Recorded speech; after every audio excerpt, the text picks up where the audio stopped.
अस्सलाम वालेकुम दोस्तों, उम्मीद आहे त तव्हां सभु ख़ैरियत सां हूंदो ऐं ख़ुशि हूंदो। दोस्तों अॼु हिकिड़ी तव्हांखे आउं नई मालूमात ॾियां थो जेका शायदि तव्हांजे इल्म में न आहे। उहा इहा ॻाल्हि आहे त हीउ वण जेको आहे सो हिनखे तव्हां गौर सां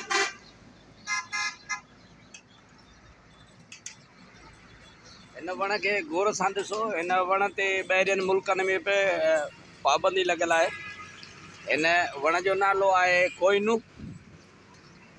वण। जी हाँ, ही कोइनू वण आहे जो हिन मां बेशुमार इंसाननि खे तकलीफ़ूं ऐं बीमारियूं अचंदड़ पैदा थियूं थियनि। ही चवंदा त किथे जिथे आबादी हुजे उते ही वण न पोखिजे, जिथे बि आबादी हुजे उते ही वण न पोखिजे। ही इलाही हानिकार ऐं नुक़सानकार वण आहे ऐं हिन वण जी माहिरनि ऐं जेके वॾा डॉक्टर आहिनि उन्हनि इहा तस्दीक कई आहे त हिन मां साह घुटिजण ऐं साह ॿुसाटिजण, टीबी, कैंसर ऐं फिफड़नि ते सोज ऐं गले जे बीमारियुनि जी शिकायत थिए थी। सो ही वण जिते बि ॾिसो हिन वणनि खां परे रहो। हिन वण जी पाड़ बि नुक़सानकार, पन बि नुक़सानकार त हिन जूं काठियूं बि नुक़सानकार आहिनि। हिन वण जी न पाड़ कम जी आहे, न पन कम जा आहिनि, न ई का काठी हिन जी कम जी आहे। हीअ इंतिहाई हानिकार ऐं नुक़सानकार आहे।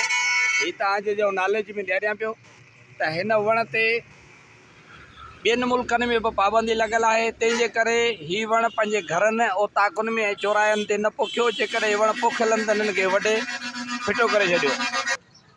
हिन वण खे गौर सां ॾिसो।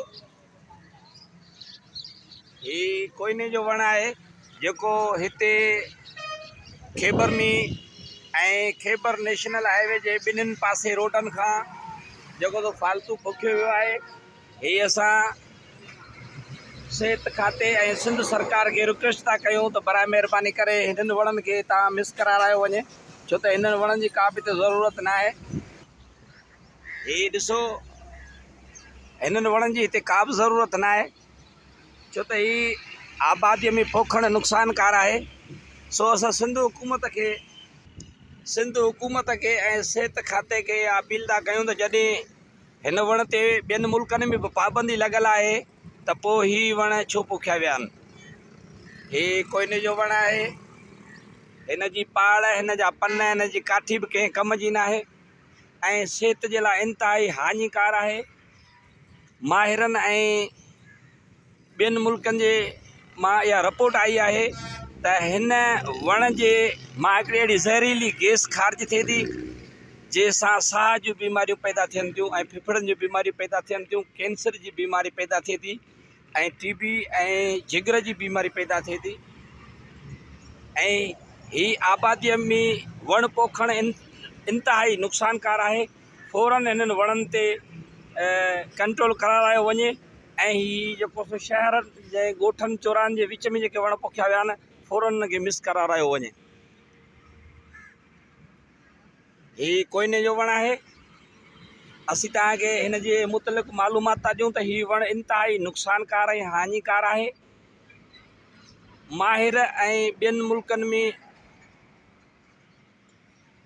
हिन वण ते ॿियनि मुल्कनि में पाबंदी लॻल आहे। माहिरनि ऐं सुठनि जराहनि जो ऐं जेके सिहत खाते सां वॾा जराह ऐं माहिर रहनि था उन्हनि जी इहा रिपोर्ट आहे त हीअ वण आबादीअ में न पोखियो वञे। हीअ इंतिहाई ख़तरनाक आहे।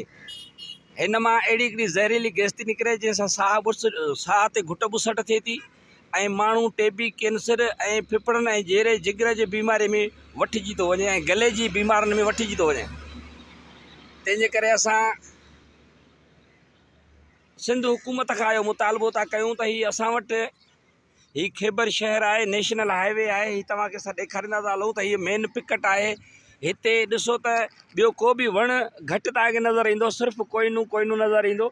ऐं हिते जेको ठेकेदारनि हिते कोइनू पोखियो आहे, हिते त हूंदा नंढा वण पोखिजणु खपनि हा। हिते त नंढी गुल बाटीअ वारा वण पोखणु खपनि हा ऐं हिते नर्सरी लॻाइणु खपे हा। इन सां छा थिए हा त शहर जी ख़ूबसूरती वधे हा ऐं चौंकनि जी ख़ूबसूरती वधे हा। पर अफ़सोस आहे त हिते अहिड़ा नुक़सानकार वण पोखिया विया आहिनि जेके इंसाननि जे लाइ इंतिहाई ख़तरनाक आहिनि। हीउ कोयने जो वणु आहे, हिन खे तव्हां गौर सां ॾिसो।